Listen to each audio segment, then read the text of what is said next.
Абай Құнанбайұлы, ұлы ойшыл, ағартушы, қазақ халқының жаңаша ойлауына жол ашқан тұлға. Оның шығармаларында халықтың өмірі, болашағы, бостандығы терең бейнеленген. Абайдың ойлары тек сол дәуірге емес, бүгінгі заманға да бағытталған рухани мұра.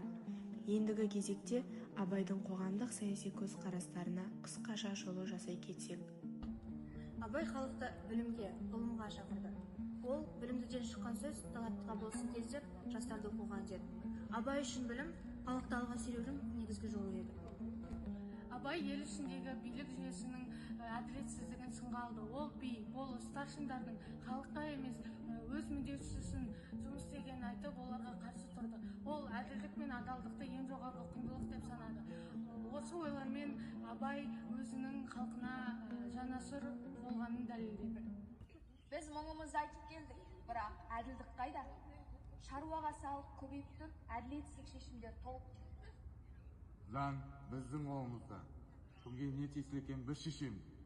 Әркім өз орнын білсін, біз үкіметке қызмет істеп жатырмыз. Би бол, болыс бол, еліңе әділ бол.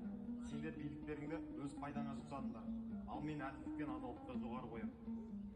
Абайдың саяси көзқарасында адам құқығы, теңсіздік, әділдік идеялары бар.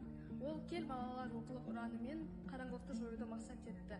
Абай нағыз өркениетті қоғам білімі мен тәрбие арқылы қалыптасады деп есептеді. Абайдың қазақ елім қалың жұртым деп айтылған өлеңінде Абай өзінің еліне деген намысын оятып, рухани жаңғыруына бағыт берді.